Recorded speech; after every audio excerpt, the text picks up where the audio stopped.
Hello student, good morning. आज का जो टॉपिक है वो टॉपिक है फिगर ऑफ स्पीच का, क्योंकि अपकमिंग एग्ज़ाम बोर्ड 2022 के लिए ये बहुत ही इम्पोर्टेंट टॉपिक है। और इस टॉपिक के अंतर्गत आज हम सभी लोग इस सेशन में फिगर ऑफ स्पीच, उसके काइंड्स, उसके डिफिनीसन और एग्जाम्पल्स आपको यहाँ पे बताना ज़रूरी है कि पिछले 10 सालों में हमने वही एग्जाम्पल्स को कवर किया है जो आपके बोर्ड एग्ज़ाम में पूछे गए हैं।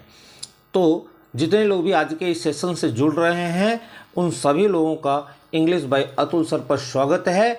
आप इस चैनल को शुरू से लेकर अंत तक सेशन को ज़रूर देखें, क्योंकि अगर आप इस सेशन को पूरा देखते हैं तो आपको आज फिगर ऑफ स्पीच से रिलेटेड कोई भी चीज़ इसके अलावा आपको नहीं पढ़नी पड़ेगी।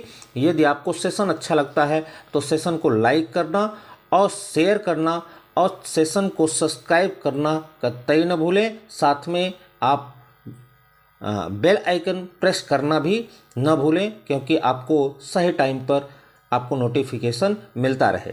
इंग्लिश बाय अतुल सर के नाम से आपका एक टेलीग्राम ग्रुप है। इस ग्रुप को आप अवश्य ज्वाइन कर लें, क्योंकि यहाँ आपको पीडीएफ, नोट्स और स्टडी मटेरियल्स प्राप्त होते हैं। तो जितने लोग भी आज के सेशन से जुड़ रहे हैं, वीडियो के डिस्क्रिप्शन में इंग्लिश बाय अतुल सर का टेलीग्राम ग्रुप का लिंक दिया गया है। उस लिंक से आप ग्रुप को ज़रूर ज्वाइन कर लें, क्योंकि यहाँ आपको सारी फैसिलिटी जो बोर्ड 2022 के लिए आवश्यक हैं वो सब कुछ प्रोवाइड करता है इंग्लिश बाय अतुल सर। इस चैनल पर आप इंग्लिश के अलावा हिंदी के भी विशेष टॉपिक को कवर करते हैं और यहाँ से आपको बोर्ड की एक अच्छी तैयारी मिलती है। तो सेशन को डिले न करते हुए आज हम लोग सीधे चलते हैं आपके इस सेशन पर, और हम लोग जानेंगे कि इंग्लिश बाय अतुल सर के माध्यम से आपको जो ये आज का टॉपिक कवर करना है वो है फिगर ऑफ स्पीच। तो फिगर ऑफ स्पीच हम लोग जानेंगे कि ये होता क्या है। तो फिगर ऑफ स्पीच को हिंदी में ही अलंकार कहते हैं। जिस तरह से अलंकार आपको हिंदी में पढ़ना बहुत आवश्यक है, वहाँ से क्वेश्चन जरूर बनते हैं, उसी तरीके से अंग्रेजी में भी फिगर ऑफ स्पीच बहुत ही ज़रूरी है और फिगर ऑफ स्पीच को हिंदी में अलंकार कहते हैं। तो अलंकार क्या होता है? काव्य की शोभा बढ़ाने वाले तत्वों को अलंकार कहते हैं। हम ये हिंदी में जान गए हैं, लेकिन हमको जानना है अंग्रेजी में। तो आपको ध्यान रखना है, a figure of speech is a deviation from the ordinary use of words with a view to increasing their effect. तो फिगर ऑफ स्पीच क्या होता है? ये ऑर्डिनरी वर्ड्स को इस तरह से उसके इंक्रीजिंग इफेक्ट कर देते हैं, अर्थात उसमें ऐसे तत्व मिला दिए जाते हैं जिससे कि उन वर्ड्स के जो इफेक्ट होते हैं वो इंक्रीज हो जाते हैं, वो बढ़ जाते हैं, उनकी काव्य की शोभा बढ़ जाती है। तो अंग्रेजी में जहाँ तक अंग्रेजी के पाठ्यक्रम को देखें अगर, तो अंग्रेजी में फिगर ऑफ स्पीच बहुत सारे हैं, लेकिन आपके सिलेबस में कुल 7 अलंकार पढ़ने हैं, अर्थात कुल 7 फिगर ऑफ स्पीच आपको पढ़ने हैं। और वो कौन कौन से आपको फिगर ऑफ स्पीच पढ़ने हैं वो आपको ये रहे।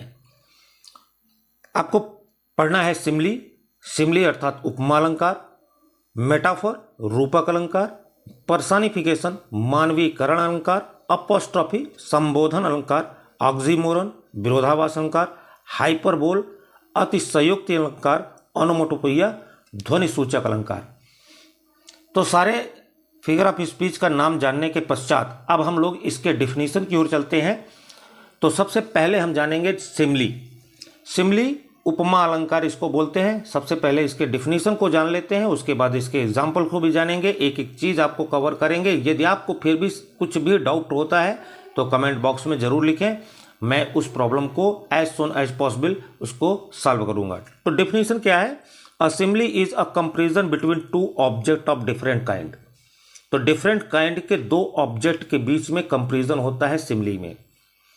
2 ऑब्जेक्ट डिफरेंट काइंड के होने चाहिए, उनमें कंपेरिजन होता है। Which have at least 1 point in common, लेकिन यह ध्यान आपको रखना है कि वन पॉइंट जो है उसमें कॉमन होता है, अर्थात दोनों डिफरेंट काइंड ऑफ ऑब्जेक्ट में एक ऐसा पॉइंट होता है जो दोनों में कॉमन होता है। साथ ही साथ आपको एक ट्रिक भी दिमाग में रखना है, the word as, like, so as are used, अर्थात ये जो कंपैरिजन वर्ड है, एज हो गया, लाइक हो गया, सो हो गया, सो एज हो गया, ये आपको सिमिली में जरूर मिलते हैं। आइए एग्जाम्पल से भी समझते हैं इसको। तो एग्जाम्पल इसका अब देख लीजिए, ये सारे एग्जाम्पल एग्जाम में पूछे गए हैं। तो पहला एग्जाम्पल है, the night is dark as a black stone. ये नाइट और को बताया जा रहा है कि नाइट, रात उतनी अंधेरी है जितनी कि एक ब्लैक स्टोन। तो ब्लैक स्टोन अर्थात काले पत्थर की तरह से यह रात अंधेरी है। यहाँ पर देखिए एज शब्द आपका आया हुआ है, इससे यह निश्चित हो जा रहा है कि यहाँ पे सिमिली है। दूसरा आप एग्जाम्पल देखेंगे, I wonder lonely as a cloud, मैं बादल की तरह अकेले घूम रहा हूँ।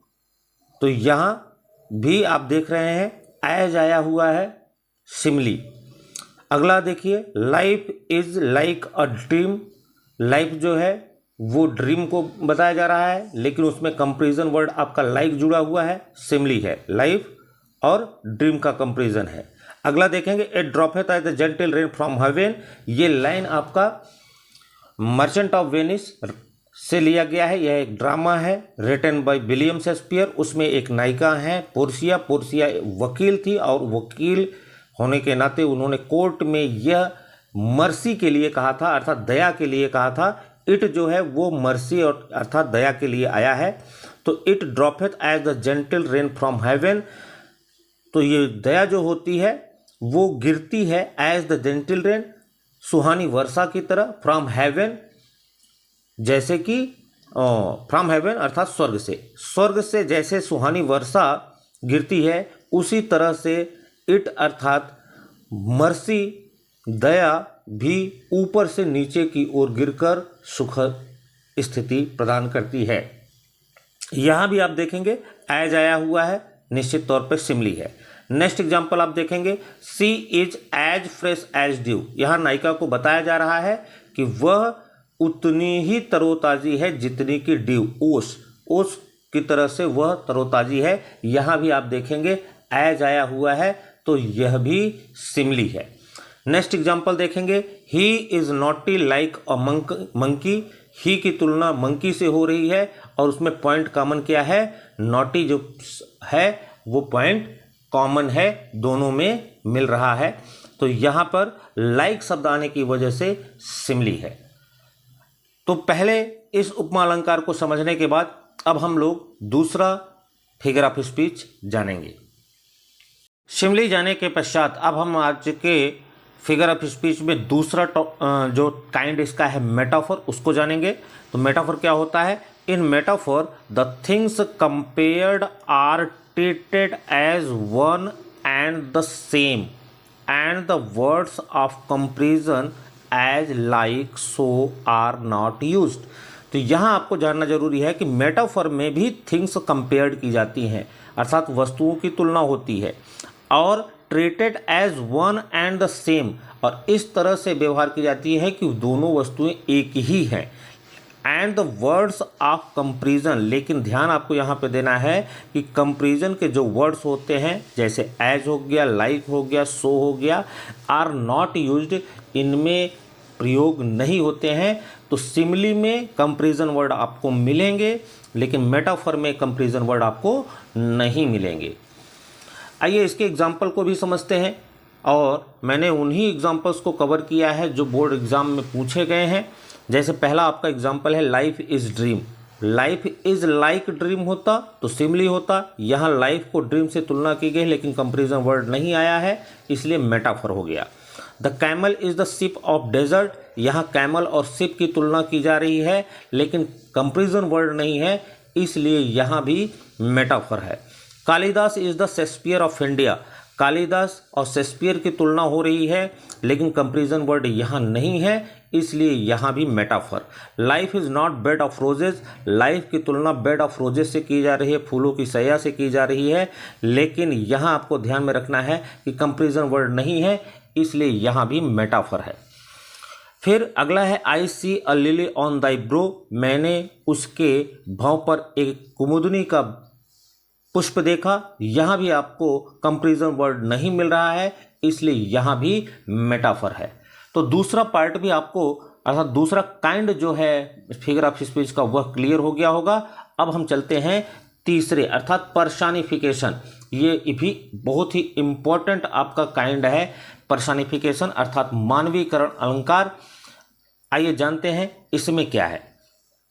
तो in personification lifeless object and abstract ideas are taught as person having life. तो ध्यान रखेंगे कि मानवीकरण अलंकार में लाइफलेस ऑब्जेक्ट अर्थात निर्जीव वस्तुएं एंड ऑब्स्ट्रैक्ट आइडियाज अर्थात भाववाचक जो विचार होते हैं, आर टाट ऐसे बोले जाते हैं, आप एज पर्सन जैसे कि व्यक्ति बोले जाते हैं, अर्थात किसी भी लाइफलेस ऑब्जेक्ट को या ऑब्स्ट्रैक्ट आइडियाज़ को ऐसे प्रेजेंट किया जाता है जैसे कि वह किसी व्यक्ति को प्रेजेंट करता है, अर्थात वह लिविंग पर्सन की तरह से उसे ट्रीट किया जाता है।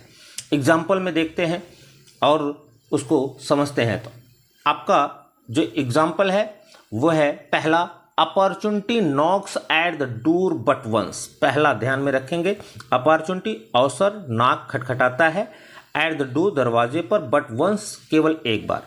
हर व्यक्ति के जीवन में एक बार अवसर जरूर दरवाजे को खटखटाता है। तो यहाँ ध्यान रखेंगे, खटखटाने का जो कार्य है वो लिविंग पर्सन का है, लेकिन यहाँ कवि बता रहा है कि अपॉर्चुनिटी खुद खटखटा रही है। तो एक एब्स्ट्रैक्ट आइडिया है अपॉर्चुनिटी, अवसर एक एब्स्ट्रैक्ट आइडिया है, तो यहाँ उसे लिविंग पर्सन की तरह से ट्रीट किया जा रहा है, इसलिए पर्सनिफिकेशन है। दूसरा एग्जाम्पल देखें, anxiety is sitting on her face, चिंता उसके चेहरे पर बैठ गई है। तो चिंता एक जो है गुण है, लाइफलेस ऑब्जेक्ट है, एब्स्ट्रैक्ट आइडियाज है। तो यहाँ बैठने का कार्य जो होता है वो एक लिविंग पर्सन का होता है, लेकिन यहाँ चिंता ही बैठ गई है, तो यहाँ पे ध्यान रखेंगे पर्सनिफिकेशन। नेक्स्ट है लव इज ब्लाइंड, प्रेम अंधा है। अंधा होने का जो कार्य होता है, अंधा कौन होता है, एक लिविंग पर्सन होता है, लेकिन यहाँ पर एक एब्स्ट्रैक्ट आइडिया को ही बता दिया गया कि ये अंधा है, इसलिए यहाँ पर भी पर्सनिफिकेशन। नेक्स्ट एग्जाम्पल है the moon weld her face. Weld का मतलब होता है छिपा होना। तो यहाँ चंद्रमा को बताया जा रहा है कि चंद्रमा ने उसके चेहरे को छिपा दिया। जब छिपाने का जो कार्य होता है वो कोई लिविंग पर्सन करता है, किसी वस्तु को छिपाने का कार्य करता है, लेकिन यहाँ बताया जा रहा है कि एब्स्ट्रैक्ट आइडियाज के माध्यम से कि मून अर्थात चंद्रमा ने ही उसके चेहरे को छिपा दिया।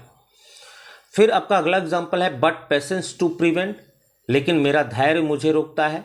जॉन मिल्टन की एक पोएम है ऑन हिज ब्लाइंडनेस, उसमें उन्होंने भगवान को अपने तरीके से फटकारा है, और उस फटकारने के उद्देश्य के पश्चात, फटकारने के पश्चात वो लाइन यह लिखते हैं, लेकिन मेरा धैर्य मुझे रोकता है। रोकने का कार्य कोई लिविंग पर्सन करता है, लेकिन यहाँ उन्होंने धैर्य को ही बता दिया कि धैर्य रोकने का कार्य कर रहा है। तो तीसरा पर्सनिफिकेशन भी आपको क्लियर हो गया होगा। अब हम चलते हैं चौथा फिगर ऑफ स्पीच जानेंगे। अपोस्ट्रोफी बहुत ही इंपॉर्टेंट यह भी है। And apostrophe is a direct address, ये सीधे संबोधित करता है किसको, टू द डेड मृत व्यक्ति को, टू द एब्सेंट किसी अनुपस्थित विचारधारा को, टू अ पर्सनिफाइड ऑब्जेक्ट या किसी मानवीकरण वस्तु को भी यह संबोधित करता है। तो ध्यान रखेंगे अपोस्ट्रोफी क्या करता है, डायरेक्ट एड्रेस करता है, सीधे संबोधित करता है किसको, मृत व्यक्ति को, एब्सेंट अनुपस्थित विचारधारा को, या किसी मानवीय वस्तुओं को, मानवीकरण वस्तुओं को यह संबोधित करता है या उसके विचार को संबोधित करता है। तो एग्जाम्पल से इसको और अच्छे तरह से समझेंगे। ये एग्जाम्पल आपके एग्जाम में पूछे गए हैं, तो इसको आप बड़े ध्यान से समझेंगे। O liberty why are you so dear, ए स्वतंत्रता तुम इतनी प्रेमी क्यों हो, इतना प्रेम क्यों है। तो ओ लिबर्टी स्वतंत्रता को संबोधित किया जा रहा है, तो स्वतंत्रता एक पर्सनिफाइड ऑब्जेक्ट है, तो यहाँ उसको सीधे संबोधन किया जा रहा है, इसलिए यहाँ पे अपॉस्ट्रोफी। दूसरा, ओ डेथ कम सून, डेथ को ही संबोधित किया जा रहा है, जल्दी आओ। तीसरे में देखेंगे ओ ग्रेव, कब्र को संबोधित किया जा रहा है, वेयर इज दाई विक्ट्री, तुम्हारी विजय कहाँ है। फ्रैलिटी, दाई नेम इज वुमेन, फ्रैलिटी अबला, अबला तुम्हारा नाम ही औरत है। ये बहुत ही प्रसिद्ध लाइन आपकी है, विलियम शेक्सपियर का लिखा हुआ एक ड्रामा है हैमलेट, उसमें ये लाइन आई है। फिर आया है ओ मजेस्टी, सॉरी ओ माइटी सीजर, डस्ट दाउ लाई सो लो। ओ माइटी सीजर, यह भी जूलियस सीजर नाम के एक ड्रामा से ये लाइन है। वहाँ जूलियस सीजर जो है, जूलियस सीजर को संबोधित किया जा रहा है मृत होने के पश्चात, तो जूलियस सीजर को माइटी कहा जा रहा है, शक्तिशाली कहा जा रहा है। डस्ट दाउ लाई सो लो, तुम इतना नीचे क्यों लेट गए हो। तो यहाँ आपको एक ट्रिक दिमाग में रखनी होगी कि अपॉस्ट्रोफी में आपको मार्क ऑफ एक्सक्लेमेशन मिलता है, तो मार्क ऑफ एक्सक्लेमेशन के माध्यम से आप यह समझ सकते हैं, एक दिमाग में छोटी सी ट्रिक रख सकते हैं कि जहां एक्सक्लेमेशन मार्क आएगा वहां पर अपॉस्ट्रोफी होगा। तो 4 काइंड्स जानने के बाद अब हम चलेंगे 5वें काइंड पर। 5वां काइंड आपका है ऑक्सीमोरन, विरोधाभास अलंकार। In this figure of speech two opposite qualities are added to the same things. ध्यान रखेंगे इस अलंकार में टू अपोजिट क्वालिटी मतलब कंट्राडिक्टरी क्वालिटीज अर्थात विरोधी गुण आर एडेड रखे जाते हैं टू द सेम थिंग, उसी ही वस्तु में दो एक दूसरे के भिन्न गुण वाले क्वालिटी को एक ही लाइन में प्रस्तुत किया जाता है, एक ही चीज़ के लिए प्रस्तुत किया जाता है। इसलिए ध्यान रखेंगे जब 2 कंट्राडिक्टरी क्वालिटी एक साथ आपको मिलेंगी अर्थात विरोधाभास गुण वाली चीज़ें एक जगह ही मिलेंगी तो वहाँ पर होगा ऑक्सीमोरन। आइए एग्जाम्पल से समझते हैं। एग्जाम्पल आपका है he is regularly irregular, regularly irregular दोनों अपोजिट हैं। रेगुलरली माने नियमित, इरेगुलर अनियमित, तो वह नियमित तरीके से अनियमित है, तो यहाँ दोनों कंट्राडिक्टरी हैं, ऑक्सीमोरन। दूसरा देखेंगे and having nothing he hath all, उसके पास सब कुछ होकर कुछ भी नहीं है, तो ध्यान रखेंगे हैविंग नथिंग जिसके पास सब कुछ होता है उसके पास कुछ नहीं है, तो दोनों चीज़ अपोजिट बताई जा रही हैं, oxymoron. Life is bitter sweet, bitter माने होता है कड़वा, स्वीट माने होता है मीठा। जो जीवन है ये कड़वा मधुर है, तो ध्यान रखेंगे दोनों कंट्राडिक्टरी हैं, तो यहाँ भी ऑक्सीमोरन। फिर अगला है इट इज ओपन सेक्रेट, यह खुला रहस्य है। खुला रहस्य जो होता है, जो खुला है वो रहस्य नहीं हो सकता, जो रहस्य है वो खुला नहीं हो सकता, तो निश्चित तौर पे यहाँ भी कंट्राडिक्टरी क्वालिटी है, तो oxymoron. He was feeling sweet pain, तो स्वीट मधुर, पेन कष्ट, वह मधुर कष्ट महसूस कर रही है, तो ध्यान रखेंगे कि यहाँ दोनों कंट्राडिक्टरी आपको मिल रहा है, तो ऑक्सीमोरन। तो 5वां काइंड भी आपको समझ में आया होगा, फिर भी अगर डाउट है तो निश्चित तौर पे आप कमेंट के माध्यम से बताएं। 6वां आपका है हाइपरबोल, इंपॉर्टेंट यह भी है, यह काइंड भी इसको जानेंगे। तो इन हाइपरबोल अतिशयोक्ति अलंकार में things are shown as greater or less, अर्थात वस्तुओं को बढ़ाकर बताया जाता है, आर लेस या तो कम करके बताया जाता है, बेटर आर वर्स या तो बहुत अच्छा बताया जाता है या तो बहुत खराब बताया जाता है, दैन दे रियली आर जितनी भी होते हैं, अर्थात वस्तुएं जितनी होती हैं उससे कहीं बढ़ा चढ़ा के बता देना, घटा के बता देना, अच्छा बता देना, खराब बता देना, तो ये हाइपरबोल की क्वालिटी होती है। आइए इसको भी एग्जाम्पल समझते हैं। आपको एग्जाम्पल जरूर पूरे ध्यान से देखना है क्योंकि एग्जाम्पल भी एग्जाम में पूछ लेते हैं।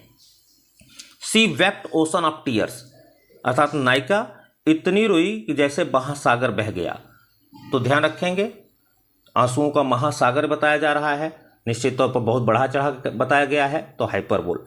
Reverse of blood flood in the battle, युद्ध में खून की नदियां बह गई, तो यहाँ भी आप ध्यान रखेंगे कि जो खून की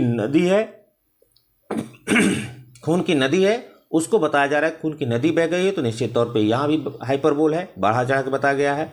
आई have not seen him for ages, ages का मतलब होता है युग, मैंने उसको युगों से नहीं देखा है। इंसान 100 साल से अधिक नहीं जीता है, नॉर्मली यही होता है, लेकिन यहाँ युगों से बताया जा रहा है तो बहुत बढ़ा चढ़ा के बताया गया है, इसलिए यहाँ भी hyperbole. The waves rolled mountain high, लहरें माउंटेन हाई अर्थात पर्वत की ऊंचाई तक उठी। तो लहरें जो होती हैं बहुत बढ़ा चढ़ा के बताई गई हैं कि लहरें पर्वत के ऊंचाई तक उठी थी। 10,000 saw एट ए ग्लांस, 10,000 को मैंने एक ही दृष्टि में देखा, यह भी बढ़ा चढ़ा के बताया जा रहा है, तो यहाँ भी हाइपरबोल। तो 6 पार्ट के बाद आपको 7वां पार्ट देखना है। यहाँ आपको एकदम इजी तरीके से समझना होगा, आसान भाषा में। फिर भी कहीं आपको दिक्कत हो रही है कमेंट के माध्यम से बताएं, निश्चित तौर पे मैं जितनी भी जल्दी होगा आपकी प्रॉब्लम को सॉल्व करूंगा। In this figure of speech onomatopoeia, in this figure of speech, इस अलंकार में the sound suggest the sense or meaning, sound बताता है, ध्यान रखेंगे साउंड इफेक्ट आपको दिमाग में रखना है कि फिगर ऑफ स्पीच ओनोमेटोपोइया जो होता है वो साउंड सजेस्ट करता है और उस साउंड के माध्यम से उसकी मीनिंग क्लियर होती है। तो साउंड जहाँ होगा वहाँ पर आप ओनोमेटोपोइया देखेंगे, ओनोमेटोपोइया पहचानेंगे। इसके एग्जाम्पल्स को भी हम समझते हैं। तो यहाँ पे आपके एग्जाम्पल वही दिए गए हैं जो आपके बोर्ड एग्जाम में पूछे गए हैं। तो एग्जाम्पल आपके हैं the cows, the cats mew, cats अर्थात बिल्लियाँ म्याऊ म्याऊ करती हैं, तो म्याऊ म्याऊ करने में जो आपको आवाज़ आ रही है, साउंड आ रहा है, उससे ओनोमेटोपोइया क्लियर हो रहा है। द गन्स ऑफ हंटर्स, शिकारियों की बंदूक स्नैप एंड क्रैक आवाज़ कर रही हैं, तो यहाँ भी साउंड इफेक्ट है, तो निश्चित तौर पे ओनोमेटोपोइया है। द स्नेक आर हिसिंग, सांप जो है वो फुसफुसा रहे हैं, तो फुसफुसाने से मतलब फूंक मार रहे हैं, तो यहाँ भी ध्यान रखेंगे कि यहाँ भी साउंड इफेक्ट है ओनोमेटोपोइया। द बीज आर बजिंग, मधुमक्खियाँ भिनभिना रही हैं, तो निश्चित तौर पे भिनभिनाने में जो साउंड आ रहा है ओनोमेटोपोइया है। मर्मरिंग ऑफ इन्नुमरेबल बीज, इन्नुमरेबल का मतलब होता है असंख्य, बीज का मतलब हो गया मधुमक्खियाँ, मर्मरिंग माने हो गया भिनभिनाना, तो असंख्य मधुमक्खियों का भिनभिनाना, जो यहाँ भिनभिनाने से जो साउंड इफेक्ट आ रहा है उससे यहाँ ओनोमेटोपोइया है।